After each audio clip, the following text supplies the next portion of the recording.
Hey, Geekscapists, welcome to a brand new Geekscape podcast. Hey, I'm Jonathan London, your host. And if this is your first Geekscape, well, you're going to have to strap yourselves in for some movies, video games, comic books, TV talk. It's really pop culture. And this time we're talking about a special podcast that is new to podcast feeds as of a few months ago, but it's been out. And maybe you've heard of it, maybe you haven't. We're going to have the creators right here on the show, along with one of the stars. I don't know if y'all are watching Our Flag Means Death. It's one of my favorite shows on TV. I think it's beautiful. It's hilarious. It's all inclusive. And as a pirate show, you know I have high standards because my favorite video game franchise, LucasArts Monkey Island. And I'm like, whoa. You want to do pirates in comedy? I got a pretty high bar there. And it started when I was like, 12, and those games started coming out on like PC. But Our Flag Means Death is fantastic. And we have one of the stars right here to talk about their involvement in Otter Space, which is what we're going to be talking about, among other things. We can't get away from the fact that your host right here is going to be moderating a panel of some of the people who directed, were involved in the wonderful, nostalgic movie, Homeward Bound. Yeah, that's getting a 30th anniversary. That's how old we are. If you remember Homeward Bound, we're playing it up here at the El Capitan here in Hollywood, and I'll be moderating a panel with some of the people involved in making that film, including my good friend Benj, who was in the movie, and he's on this show as well. And we'll be talking about Otter Space, which he's one of the co-creators of. There's lots to get to, so I'm just going to start you off. Let's get to it.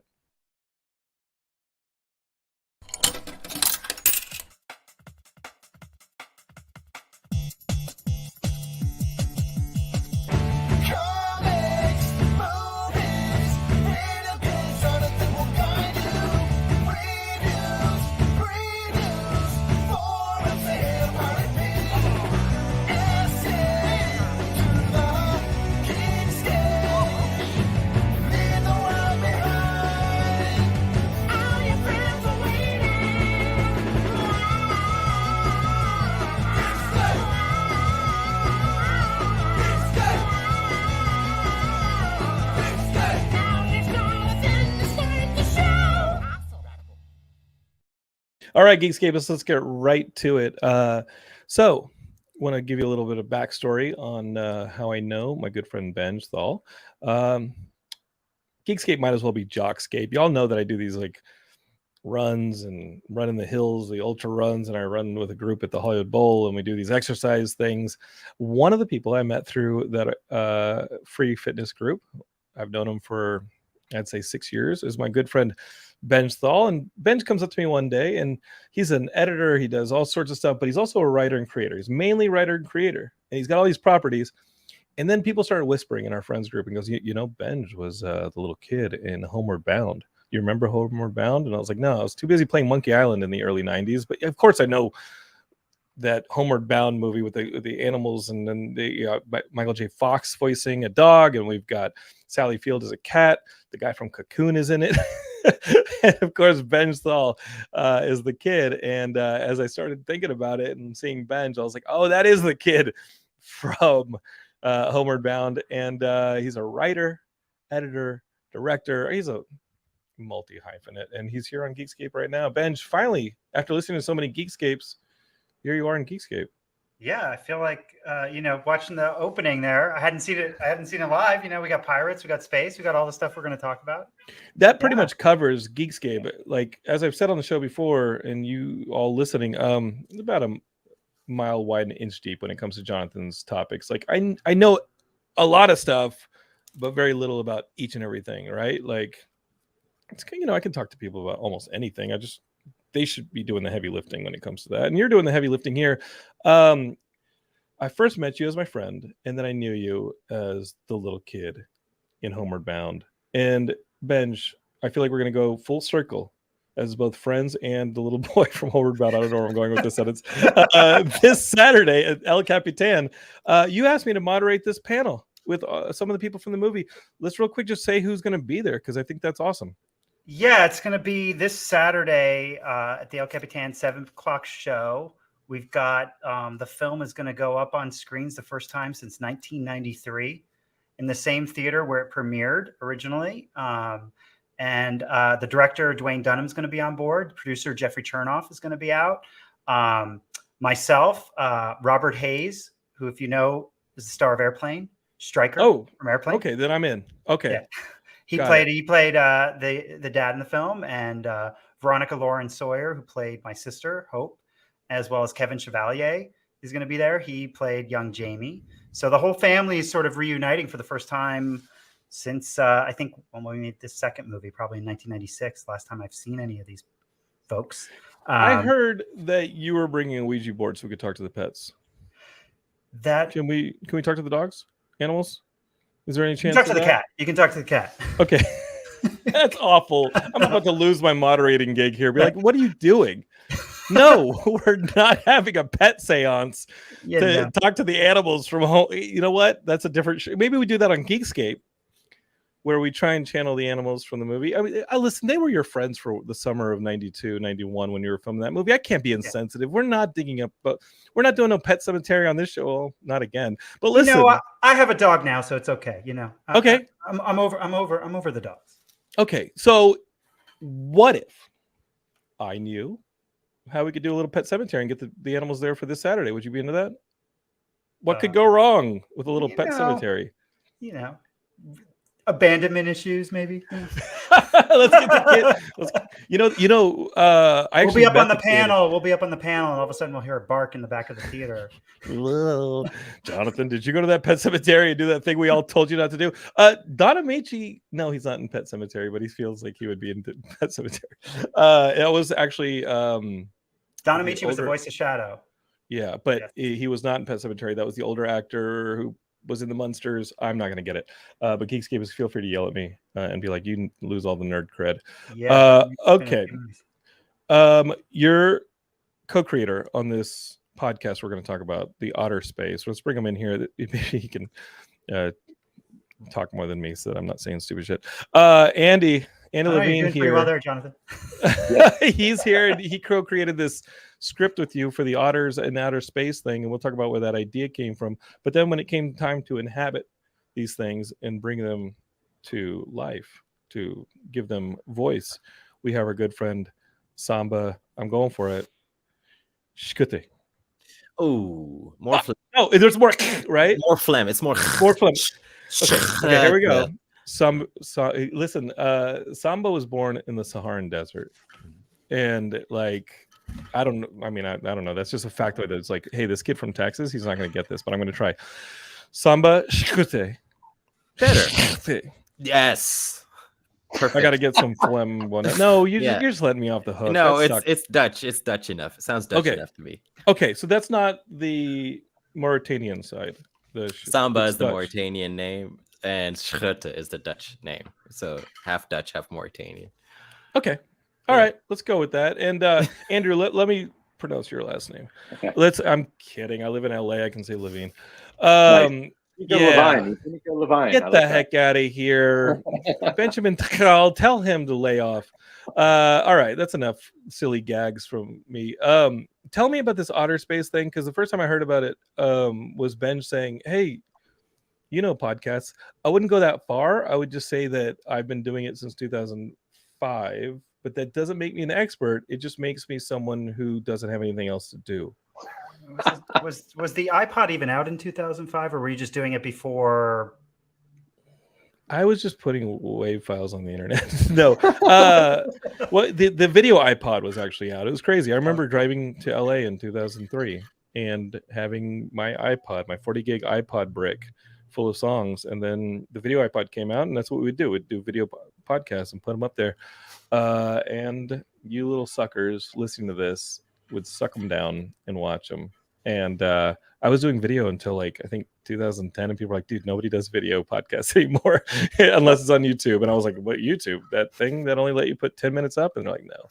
So yes, I'm late. We're full circle back on video here now. Yeah, so we're back on video. Tell me about Otter Space, because y'all started this project as screenwriters, correct? Mm-hmm. Correct. Andy, you want? Yeah. I'll let you get Samba, you tell us about it. These two guys. I mean, Samba will talk about it. Andy and I are writers. We've written a couple scripts together and projects, and this was one that I think when it started, we were we were doing stuff in the kind of family horror space, and we wanted to write something for Andy's got a couple daughters, 2 daughters, and we were just kind of wanting to write, like a Pixar style animated movie. And we went out and we were sort of like, well, what animal hasn't really kind of had their due in that universe? And of course, otters are pretty popular. Armadillos. Oh, that right.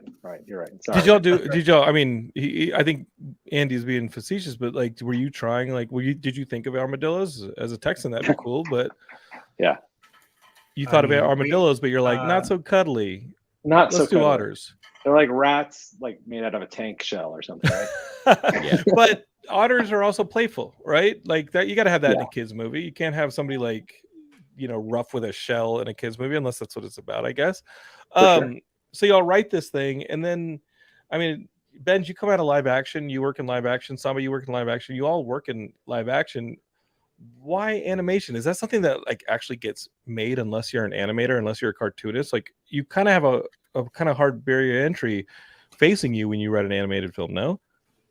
Well, when we wrote it because this is what we were passionate about. This is what we wanted to write. So, I mean, we didn't, what that was an animation wasn't something that was going to keep us back. This is how we wanted to write it. We couldn't do this live action, obviously. But this is what we wanted to write about. When we thought of otters, we thought of Otter Space. And from the title, we just kind of wrote it from there. We thought the title, just a lame dad joke, became like this awesome script. So how did you add substance to the lame dad joke? Because I'm guessing, like, considering it's a feature-length script or full-length podcast series, you can't just rely on like, hey, isn't that funny? Like, yes. What kind of images or what some of the sequence started coming to you that you fleshed the story around? I mean, I think one of the first things that we thought of in looking at otters is that people know they hold hands when they go to sleep. I didn't know that. No. Well, you do now. Otters hold hands so they don't drift away while they're sleeping and drift out to sea. And we thought, are you serious? Wow, that's amazing. Yep. It's pretty amazing, pretty awesome. Yeah. So they sleep holding hands. And we thought, wow, this is like, okay, we've got a two-hander here. We've got two, literally. And we thought that was one jumping point for the script. And the other was that otters are very playful. And so those were two things we decided we wanted to try and explore. And we kind of took that leap, like, well, okay, each otter, if they hold hands with another, they have what we call as a paw buddy. So there's like a whole paw buddy system. And what happens when that system breaks down if somebody doesn't want to be your paw buddy? So that was like the sort of jumping point for the movie. And of course, how do we get them to outer space? So otters being playful, we thought, okay, we want to have these two characters, Cordy and Kip, who don't want to be paw buddies together. Maybe like the last one's picked for the team or something like that. Yeah, we kind of thought they have two different styles of play. Yeah. So each otter, like Cordy is very freeform. She goes with the flow, and Kip is all about the rules. And so that's where we started our character development from the story, having these two otters that, have different ideas of what the proper way to play is. And I think, kids, adults even can get on with that concept. What was it always in space, or was this something that you were like, hey, Finding Nemo style, we can keep this in the ocean, we can say something about the natural world here on Earth, or you know what I mean? Like a lot of films, children's films, deal with the natural world here on Earth, right? And or was the pun just like too good to pass up as a dad, Andy? Yeah, the pun was too good to pass up for sure. So we definitely wanted this to be a space thing. We're both sci-fi geeks. We love it. So I've always wanted to write sci-fi, and this was just a great opportunity to do it. It really worked for this story we wanted to tell, because we wanted to explore the different ways to play, and each way is valid. If you want to play Monopoly, some people just like to jump in and play. Some people like to read the rules first and establish what the rules are, so there's not going to be fighting later. And they're both valid. And we thought, what if there's a society out there that doesn't play? It's kind of, they've lost the ability to play. They don't have play. So that's like an alien society. So it works, for the story we're telling thematically. So there's like a sense of Up when you think about the animated future in space. Is what if there was a society that had lost some of the values that we share now, and what are some of the lessons that you can bring back in it about? Well, I know they're otters, but what makes us human? What makes us social? What makes us bonded to each other? How did Samba get involved in this? Talk to me about that. You were like, hey, it was going to be water. He does water on the show. Maybe it'd be good. Actually, Samba and I worked together a couple years ago on a project for National Geographic Kids. We did a pilot together, and we've always wanted to work together again. And actually, I think Samba was shooting the first season of Our Flag Means Death when we started. So I don't know who had him as a pirate first. You might have... Is he a pirate in Otter Space? Yes. He is a want-to-be pirate. Wannabe pirate. A wannabe starfish who dreams of being a pirate. And so you're a bit of the troublemaker in some of this, or you're like a band of pirates that run afoul, that these otters run afoul of? No, Sea Star is very much wants to be left alone, and these otters are always in his space, like in the ocean, in the waters, and he just wants to be done with otters. He hates otters. And so he finally finds a refuge where he can be at peace. And then all of a sudden they get abducted to space and he's tagged along. Oh, because otters mess with starfish, don't they? Yeah. Like in the natural world. Like you see videos of otters messing with starfish. Yeah. Yeah, absolutely. They're too playful for starfish. Starfish are meant to just be planted and live life in peace and solitude. And otters are not. And so you were like, hey, listen, Benj hits you up and says, dude, I've been wanting to like work with you. We're going to try this script as a audio like example. We're going to put it out as a podcast, see what kind of audience we can put around it. This pirate show ain't going anywhere. Like, come on, man. You'll be back in LA in no time. Can you do this voice? Is that what the phone call went? And he's like, this pirate thing? No, it's not going to happen, dude. Like, come play a pirate, come play a starfish. Yeah, right. Who's this? Taika Waititi? He's like, who's this guy? Who's this guy? Who's this guy? No, yeah, like Benj said, we had met in 2013, I believe it was, and we did a pilot for Nat Geo Kids, and that was so much fun because I got to do a lot of voices for different characters, and we had stayed in touch since then. And then I met Andrew at one of Benj's, I think it was Derbies. Like he does a thing. He used to do a thing every year where it's the horse races and everyone wears a crazy hat. And I think that's where I met Andrew for the first time. Oh yeah, I don't think Benj has been doing that for the last 4 or 5 years of knowing him because I don't know what you're talking about, Benj. Have you been Derby. I think it was Derby. Derby. Kentucky Derby. Kentucky Guys, Derby. You're not supposed to talk about the party I'm not invited to on my show. I mean, last year was rude. off the hook. It was. It was fantastic. I think it was everyone from the Marvel universe was there. Yeah, Oh. It was awesome.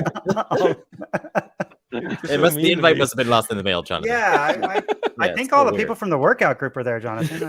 No, I saw pictures on Facebook. Did you check your spam folder? I am the spam. Hey, if it wasn't for spam, I wouldn't get any email. All right, so yes, I checked the spam folder. Samba had done. Samba had done a bunch of voices on the pilot. We did some animation in that pilot, and he did a bunch of character voices, and it was just a lot of fun. So it was an easy call to make. I loved it. I love doing animation, and then working with Benj. This was a perfect opportunity to do that and to play a starfish who wants to be a pirate. That just fit perfectly. Now, y'all are all 3 writers. Samba, you came up through comedy. You were doing stand-up. You're writing things. You're filming sketches. You're filmmaking.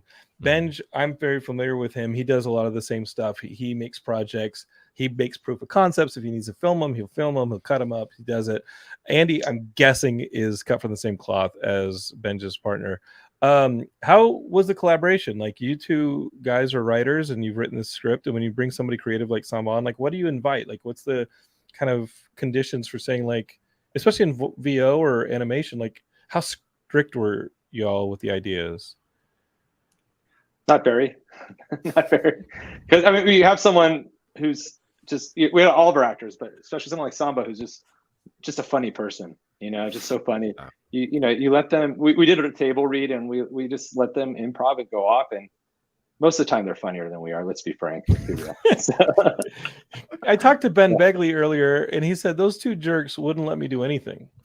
Well, that's Ben. Well, that's you know. Ben. Yeah. Yeah. You Ben's can't been on let the Ben do show. anything. I literally texted Ben earlier and said, "Hey man, you want to drop in as a surprise?" And he goes,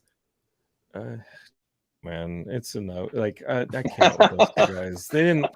I wanted to add an accent, and I was like, nah, I'm kidding. I'm being facetious. Ben was not able to. His wife is in the series too. Let's talk about some of the people who you got to be in the series, Ben. How many of the Nat Geo people did you blackmail into being in this thing? I'm kidding. No, none actually. Actually, no, that's not true. Rick Adams. Very true. Rick Adams is someone I met all the way back when we were doing National Geographic stuff, and he plays Bo, the British-sounding alien that our two otters meet. They meet two aliens in space. Rick and I have worked together on a bunch of writing stuff. He's a really creative guy. He's an amazing voiceover artist, and also a television personality. And so he jumped on board to do it. We've got Renee Dorian, who also produced with Andy and I and helped gather the cast. She's Ben Begley's wife. Ben Begley did a role in it. Renee plays Cordy, the main otter. And another actor, Casey Adler, who Andy and I have worked with in volunteer work with Young Storytellers, came and did Kip. We got, through Renee, we got Carlos Elizraki. Did I say that right, Andy? Yeah, absolutely. More phlegm. I'll defer to the Latino here. Yeah. So Carlos is awesome. Carlos is the voice of Rocco for Rocco's Modern Life from Nickelodeon TV shows, and he's awesome. He played a villain. And then we also got another actor from that I worked with on a short film many years ago, who's in the show. He's in the spin-off Young Sheldon.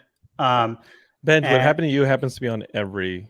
Does it a little? I'm like, oh, I know this. No, you don't. You watch it like that. Whatever thought that was, it's like flies away, and you beyond arm's length. You're like, somebody help me out in the chat.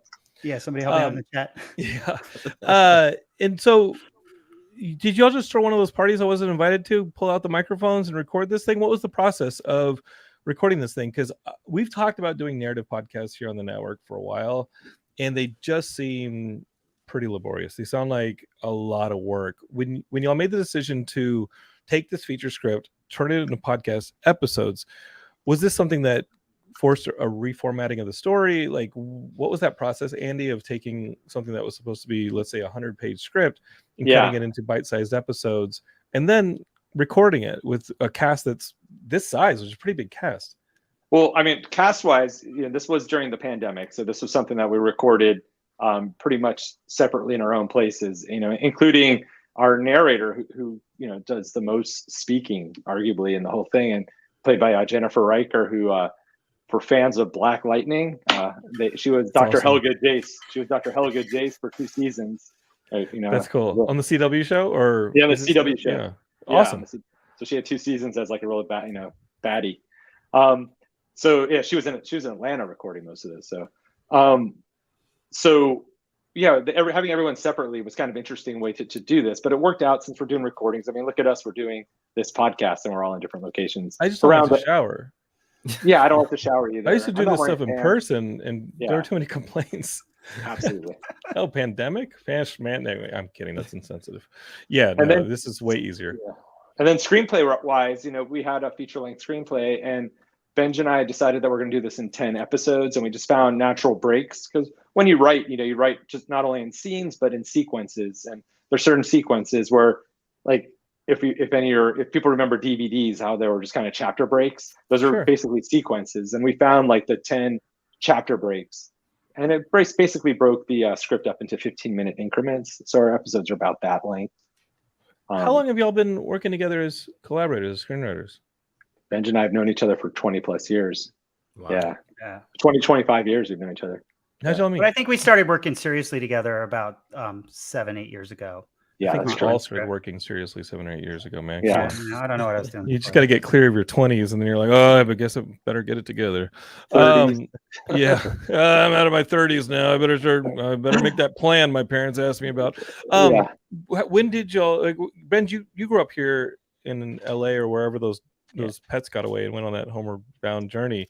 Where you grew up here, right, brother? I grew up here. Yeah, I grew up in Thousand Oaks. I was born in New York. So Okay. I lived there till I was like 8 or 9 years old, and then And came Andy, out you're here. local as well. Now, yeah, but I'm out of Arizona.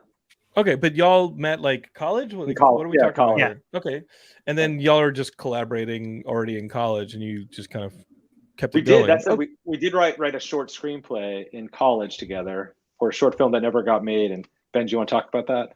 Oh, I wanna Yeah, see that we had it's very comic related. We had written and developed a short film to be done in college based on Neil Gaiman's short film, or based on Neil Gaiman's short story. And we were about to do it in college. And then when we got out of college, the rights became very expensive, so we weren't able to make that. But Neil Gaiman met us. Yeah. And he was on board. He read it. He gave us notes. It was Wait, amazing. get out of here. It was a really great experience You're to develop it in some way, but Yeah. it just kind of, we weren't able to afford it at 22 years old, and No. Andy, that last bit that you said, Yes. you being That's silly, real. or did, No, I'm not because being silly. I was about to say, like, Neil Gaiman seems like the kind of person that like a real heartfelt letter might convince him to be like, yeah, let's do this, like, let's give it a shot. Benj is all heart, man. He's all the king of heartfelt. So Well, I know that. Yeah. Neil was awesome. Neil looked at our script and was, I think this was 20 years ago, and he gave us some really good feedback and said go with it. And we're going to do it as a student film where it wouldn't be, there's no financial incentive involved, so we weren't able, when we graduated, we weren't able to continue that process. But it was great to get that endorsement from, endorsement, like, one of the and greatest just like writers. I yeah. grew up reading the Sandman comics, so Neil is a huge. I've read almost everything he's done, and for him to just read a few pages that we wrote for a short film was like amazing. But yeah, so maybe someday some compilation film of his short stories. Give us a call. Benj, throw it's our amazing that I've known you for not as long as Andy's known you, but that story is fantastic. And yeah, Neil was great. You know what? You've never told me that story. It's fantastic. Well, I met Neil at Comic-Con like 23 years ago, just in a signing line, I think, and just, chatted him up briefly. You get that few seconds. This was at Comic-Con before Marvel was there, before, Sure. when it was just a warehouse. It wasn't a with bunch of people monstrosity. with, comic book boxes. And I think that was like right when he was doing the Princess Mononoke, right around that era. Because they added to that film, like the U.S. release of Princess Mononoke has an additional couple sequence or two or pieces that Neil wrote. Yeah, he wrote the There's a little bit of an dub for that. Americanization for it, and Yeah. it's awesome. And yeah, that would have been late 90s, Yeah, sometime probably. around then, yeah. That's fantastic. And you just went right up to him and like, hey, man. I mean, is it took a awesome. few months. I wrote a letter. I got a postcard back. It's framed so on my cool. wall somewhere. That's a great story, man. And I guess that's what you tell your friends when they come over to that party I'm not invited to, because that's a really cool. Does Neil go to the damn parties? Neil was at the party. Yeah. Oh yeah. Yeah. He always wins a hat contest. He always has the silliest he always hat. wins. Yeah. Is it because I don't do drugs? Is that what it is? I don't. Is it because you didn't know? It's because you didn't know otters hold hands together. Yeah, Yes. that's really that was. Is the that what y'all secret do at this handshake. party? Oh, that's a secret. Yeah, no. I love that Heidi and I are gonna go over to your party. It's like, they're swinging, right? And I'm like, what? What? No, that's not my hand. Jonathan, put this on and stand in the corner. What? No, I'm gonna break a leg if I climb into that contraption. I'm not limber enough to go to your parties. That's what it takes. Speaking of like swinging from ropes and stuff, you're in this pirate show, Samba. Yeah. Y'all just filmed the second season. I got to tell you, I wasn't lying what I said in the intro. I honestly had a little bit of hostility. I think everything Taika touches is gold. I love everything he touches. Awesome. Obviously the vampire stuff from the movie to the show, and Yeah.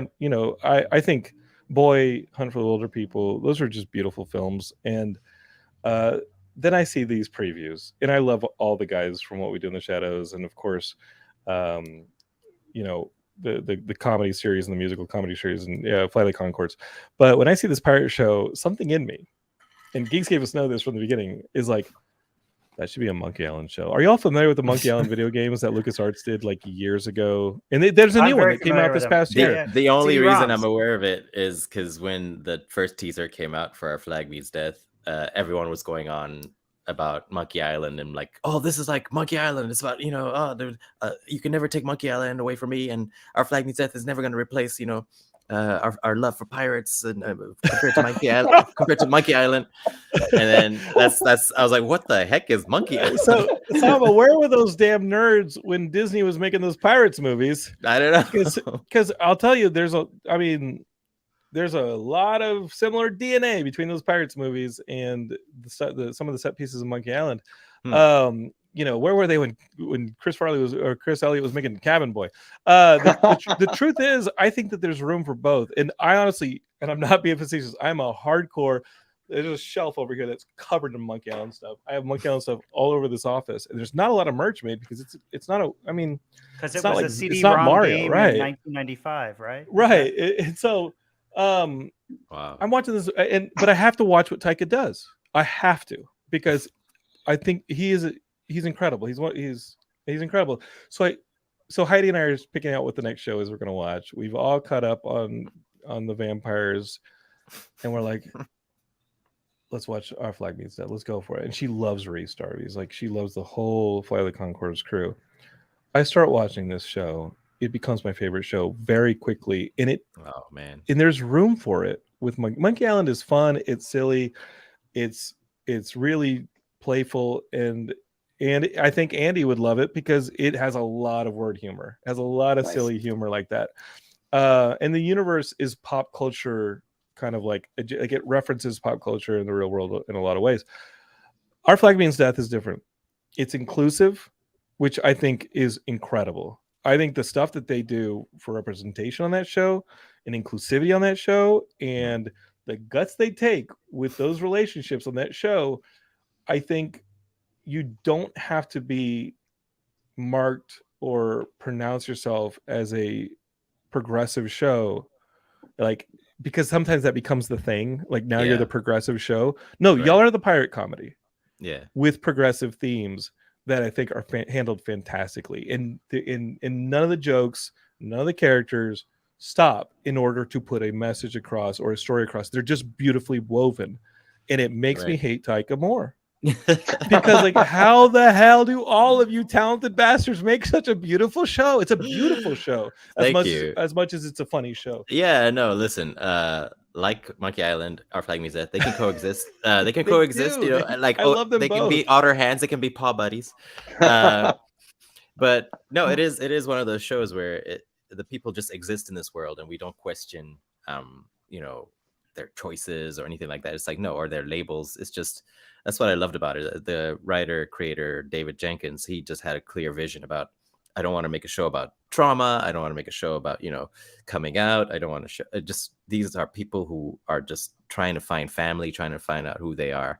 And then some of them fall in love, which, would happen on pirate ships. You're together at sea for months on end without anything to do. So I really appreciated that that's the direction they were going in. And of course, it was like with comedy legends that I've always wanted to work with. I mean, Reese Darby, Taika Waititi, and then all these guest stars that would come in: Fred Armisen, Leslie Jones, Will Arnett. You know what I'm saying? It was the just... hits keep coming. Every episode, the hits keep coming. Yeah, it was a lot of fun. Oh, thank you, man. It was a lot of fun to do. Like a lot of laughing, and that was season 1, which we shot last year. And we shot in 2021. I'm so turned around. We just finished filming season 2. You're filming on the other side of the planet too. I just got back from New Zealand, so I'm a bit disoriented. Yeah, it took me 15 days to recover from going to Thailand for our honeymoon over the New Year. And right. So I was there for 4 months. Recover. So I came back with an accent. It was really weird. Anyway, so I'm back in LA now. But no, it was a lot of fun for shooting season 2 again with the same people and just getting back together again. It's like you become family, And you come back and people have to remind you to put more phlegm into it. Yeah, exactly. My name is Samba Schutte. You're like, what? And while you're down there, they're obviously filming other projects with the Concord boys and this and that. Do they ask you to come on some of the other projects and do little cameos? Because it just feels like y'all are in a club now. And the club goes on tour. The club does all these fun things. Are you in the club? I'm friends with the club. I'm a member. Oh, you're in the club. You're in the I'm a member of the club, but I'm not like I didn't get to work on Time Bandits, if that's what you're asking. They were filming Okay. Time Bandits there with Jermaine Clement and some of the other people there, but that was in another city completely. It was in Wellington, and our schedule was like Auckland, and it was like San Francisco, LA. That's how big the distance was, and it was just not compatible. That's the entirety of New Zealand. The North Island. The North Island. Are they still filming the Time Bandits? Because like Yeah. you can go back. Yeah, but you know, Play the dude with like the giant. Remember that giant cow skull on his head? Play that guy. You can go. That's back a hat. and do That's a Time hat I wore at one of Benj's parties. It was awesome. Anyway, Yeah. Yo, you guys are doing some eyes wide shut crap over your parties, man. I don't know if I'm going to this. Like, I'm not going to your parties. Somebody. I mean, is the like, "Oh, invites no." were already out. You don't have it? I'm the person who will end up dead at your party. Like, he's not breathing. Shh, hurry up, put him in the alley. Who here's got a car? Like you guys are. Yeah, I know how your party's gonna end up. Hey, Jonathan, try this. What is it? I don't know. Phoebe Drano. When y'all are doing this, our flag means death stuff, Samba, and yeah. Again, I'm not just saying this though because you're here. Because Geekscape is your little code. When someone comes on Geekscape and I've seen their stuff that they're promoting, and you'll know when I say, "Oh, I found this challenging." Yeah, let's talk more about it. But no, I profoundly love this show and can't wait for season 2. When y'all are just talking about these characters being honest and being true to themselves, but also being just misfits and outcasts, and like you said, not having a home. And I find a lot of the parallels and stuff that like James Gunn did in a lot of his stuff, because you both write about outcasts and the stories. When you hit up against something, is there any talk of, oh, we can't do that? Or do y'all just say, you know what? Let's lean into that. Like stunts Like- wise, or actually Or no, like some of story the wise? progressive ideas, the stories. Yeah. I mean, I think it's such a world. It's such a like fantasy world. Like pirates have been around forever, and there's been so many different shows done. Like, you know, Assassin's Creed has done black flags, and then there was Black Sails, and Pirates of the Caribbean. So it's just such an open world that Monkey a Island. lot of people fantasize about. It was like one of the most liberal times, like in society. There were no rules. In fact, pirates had their own codes of conduct as well. Like, you know, there were official marriage ceremonies that you could have on board, called a métallage. You had the Republic of not the Republic of Pirates. We call it the Republic of Pirates in our show, but it was actually Nassau, which was the island where they had a democracy with pirates and all this kind of stuff. Sure. Just like they probably had a court and stuff like that. Yeah, they had, and, Yeah. and if someone is like, if the crew wants to mutiny against their captain, there's a little trial that happens. You know, it's like, it was very organized criminal activity at a time where everyone could be liberal. And so that's what's so fascinating about this time period, is that there's no rules. Like everyone could create their own world as they wanted it to be. And so I think with this show, and especially what we're doing in season 2, there's less rules that we want to adhere to. And you'll see that back. It's not trying to be, whatever the word is, progressive or woke, I heard being thrown around. It's none of that. It's just about, what would these people do if they were stuck at sea and really wanted to find their home, be in love, be the best version of themselves that they could be in a world where there were no rules, without giving it any kind of specific labels. And that's what we're trying to do. I think that's what's so great about the show, is that it's about positive. It's a positive show. It's not people being mean to each other. Like, there's a lot of nihilism on TV, and there's a lot of nihilism in fandom, where it's like there's a lot of edgy stuff, a lot of dark stuff. And what I love about the show, and I think like Ted Lasso is another example of this, is like, if it's Ted Lasso at sea, someone called it. Well, yeah, and I'll tell you what, when I was writing a pilot over the summer, the 2 scripts, plus another show similar to Ted Lasso, of course, is Scrubs.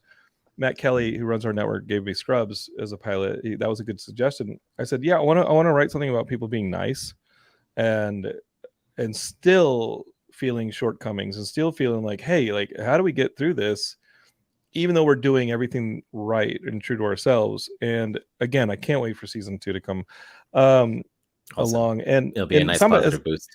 Do you Yeah, guys have a for date? sure. Do you guys have a date for? Yeah, you have a season date for 2? the season 2?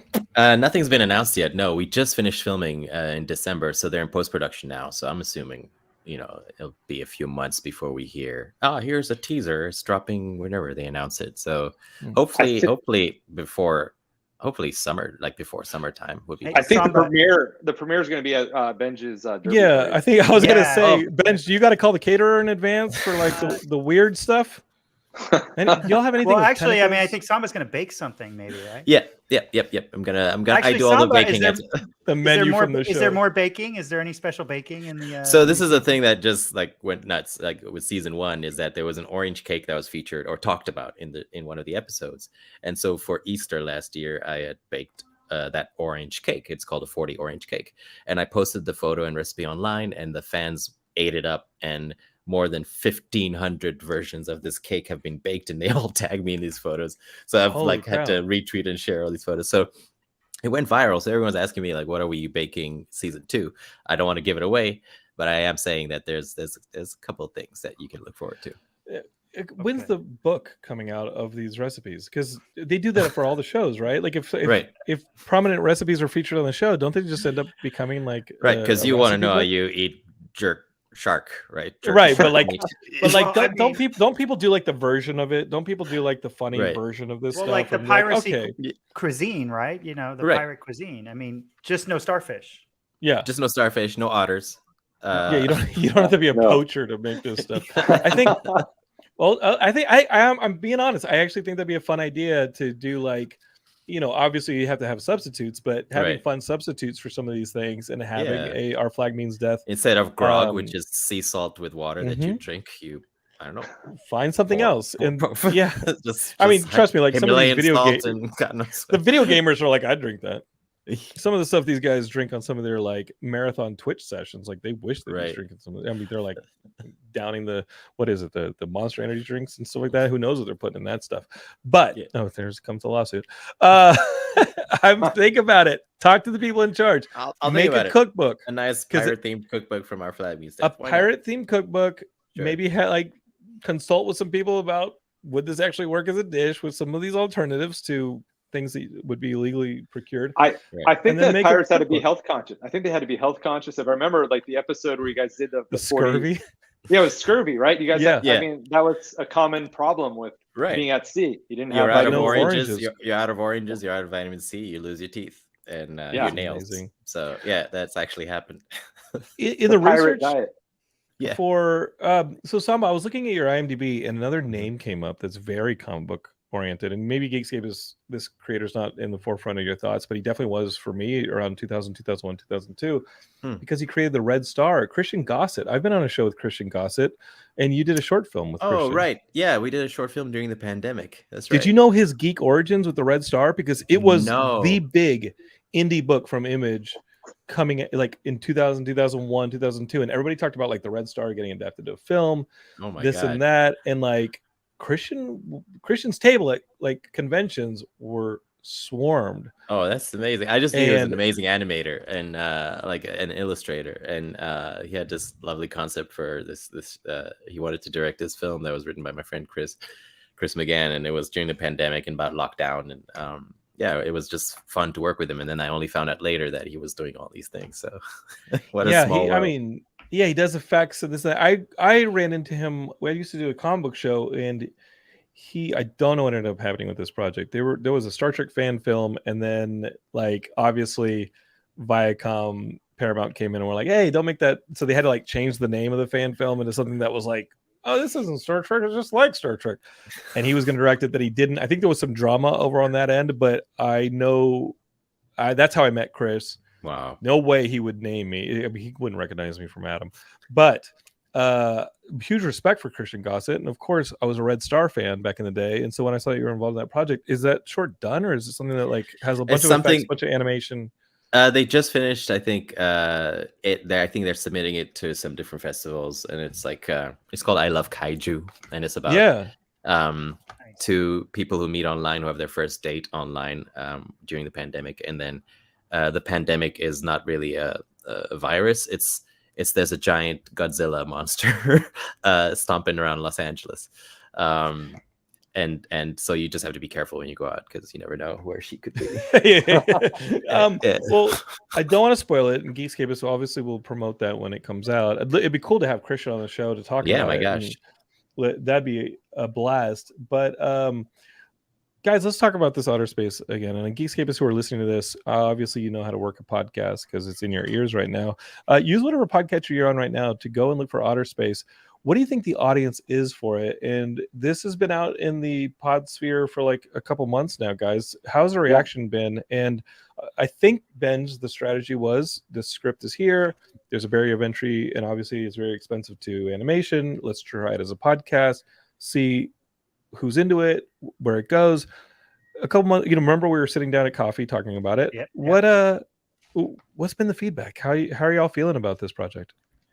I mean, it just keeps growing and getting more and more listeners. We're really excited that kids are finding it, and kids are finding it in an organic way. And are you advertising on Roblox? Is that what's going on here? That's a good idea, Andy. Let's get on that. Nice. We haven't done too much advertising. We've done some social pushes from ourselves, and we've experimented a little bit, but we just wanted to get it out there into ears and see what would happen. And the response so far has been great. Like there have been a couple kids that Andy's run into it at his daughter's school, like listen to it on repeat, which we're like, great. Yeah. But I mean, if you listen to the whole thing, what's the runtime on the entire thing? Like if there's a person listening right now, they got kids, they're going to check out the Otter Space. Like the investment is what, like an hour and a half, 2 hours? It's the full program's about 2.5 hours. Perfect. Each episode's 10 to 15 minutes. The first episode's a little longer to get you into the story. But it's a ride to school if a parent wants to throw this on. Absolutely. That's what this is perfect for. This is for ride to school, or just if your kids are going to bed, or if they just need some non-screen time entertainment. This is perfect for that. And there's not a ton of kids content out there in the podosphere, whatever. I blew it on this show. And there's not a lot of narrative stuff that's really good. And so when I come from an editing background, I do movie trailers and I do movies and I edit and do sound design. So for us to put this thing together, it was kind of a no-brainer. We just decided we can make this thing, and we got everybody to record and put this thing together in a couple months. And now having a full sound, we have these wonderful composers, Samantha Vandersluth and Riley Hughes, who did our all original score. So you get an original score with it. You're getting all the talent that's on board. I forgot to mention one of our big baddie in the program is Lance Barber, who's on Young Sheldon. And he's an actor that I've worked with before on a short film that I directed. And he came and was our big, he's the big bad guy in the program, but he's not very big. He just has a sound big. He just has a sound big. But everybody Ben, came. Are you still acting, dude? I am. I'm sorry to interrupt, but can I just call you up and be like, "Yo, let's see how you sure. like I it." mean, I think I do a few voices in Otter Space if you listen carefully. What? It's like your party. Like you invited everybody to be a part of it, but me. Maybe if there's a sequel, we'll see if we can get you to play an Otter. But Ben Begley might be available, so Yeah, no, you want Ben. I love Ben. I'll say this too about the audience. While it's intended for children, we wrote it so that adults would love it too, especially adults who are geeks. I mean, there's a lot of sci-fi references in here. I mean, off the cuff. I mean, I think there's a reference to SETI Alpha 5. So if you're a Star Trek fan, you know what that is. But things like that are popping up there that'll make the adults be like, "Oh, that's a joke for me," and my kid's not going to get it. Because when I'm watching stuff with my kids or listening to something with my kids, I want to be interested in it too, so we can bond and relate and talk about it, afterwards. And this is for the sci-fi parent. This is like a primer for get your kids into sci-fi. They can listen to this, and then you can bring them into Star Wars and Star Trek and Back to the Future and all the awesome stuff. It's all cool now. Like my godson's mothers hit me up one Christmas, and the kid was still 4, 5, or 6, and they're like, "Hey, Jonathan, we know what Godzilla is, but he wants a Gamera for Christmas." Oh, nice. It was one of the proudest moments of my entire life, knowing that I was his main male influence in his life, and that he wanted a deep cut Gamera. Nice. I was like, whoa. Not even Mothra. No, I pulled the car over and just started crying. I was like, this is the proudest moment of my life. This is amazing. I've socially stunted this child at 5 to a place that I didn't achieve until college. You can pull up. But it's been fun to hear some feedback, like from what we shared, like on Twitter and Instagram. Just some people who've checked out the podcast who have kids, and you could tell that both the parents and the children both enjoyed it, listening to it. They're telling us that their kids were really using their imagination, and that it just helped them like start to draw some of the things that they would hear. And that'd be amazing. And and that the parents themselves were like really enjoying it and listening to it over and over again. So like Andrew says, it's amazing that you target children, but at the same time, because of these little nuggets that are sprinkled all over, it's like parents can enjoy it too, for sure. Do you all share the fan art? Like, is that something y'all could do? Like a fan art, maybe not Fan a Art Friday? competition. Well, you don't want to set kids against each other. Like, you don't want to do like a fan art competition. Yeah, but obviously on Instagram you can showcase some of these future artists. And we have done that, and there's more to come. We're replete with content. So we do have a Fan Art Friday a hashtag that we do use and have used. So people just take my face and put it on posters to embarrass me. It's not good. But with this kind of response, any chance that the circle closes and we find ourselves back in a visually narrative sort of format, like a cartoon series or a film? Like, is that something that this podcast has started maybe generate? That's the hope. Yeah, the hope. Just get one of these kids to like draw it. They're already drawing it for free. Just y'all heard of this AI thing? Yeah, we'll just get the AI to animate it, load it in. Artists. Yeah, just like take some of these kids' drawings and like load it in. And be like, here's the script. Give us. I mean, we had a lot of interest from studios and stuff on our original script, and we hit that barrier that a lot of people hit. It's not IP. It's not based on something, and we actually considered maybe we make it a comic. Should we make it a graphic novel? Should we put it as a book? And just with the resources we had, and we wanted to get it as quickly to people as possible. And sort of as a test run, this podcast became something that, as a showreel, like you said, like we could give it to someone and maybe do a test from just the audio that we have and see how it works with animation. Animation takes a lot of time, but that's changing now. There's mocap animation. There's studios that are doing, AI animation, like you said. There's that option, but we so scared of that stuff. We talked about it last week on the show Geekscape. As Tom Merritt and I talked about the AI and the. Is there a chat GPT of animation where we can say like, hey, animate my movie? Here's the script. Come back in a few years and kill humanity. But I think we, in creating it though, I think we tried to hit some of the same points you would hit in a animated film, and the feels and the moments and to give it space. It's not wall to wall talking, and so we tried to make it have a sense where you'd have these visuals that you could imagine. And I think for me, creating it, that was that next step to an animated film wouldn't be so difficult. When you do an animated film, that's the process anyway. You record either your main actors or you record temp actors, and you record a sound bed and then storyboard from that, and then you make fixes. So in a sense, we kind of have that. We're past the starting line. So if there's any studios out there that are interested in otters, we've got a tail. I think Samba will come back to BC Star. Well, and obviously because y'all now put this one down, your imaginations are probably expanding on the universe, and you're thinking, oh, what about a spin-off story just about Samba's character, this and that would make a good comic book, or this and that, like a short and this and that, like let's bring in the armadillos. Geekscape is obviously what I want y'all to do is I want y'all to go and find Otter Space on whatever podcast app you're using right now to listen to my voice, and share it with your friends, especially share it with your friends and families. Again, like Andy said, you don't have to be a kid to enjoy it. This is made for people our age, internally and externally. We're two different ages, but both those ages, absolutely, they'll both enjoy it. So go out and check out Otter Space and Geekscape. Is if you're in LA, let's plug it one more time. Benj and I are going to be on the stage at El Capitan this Saturday talking about Homeward Bound.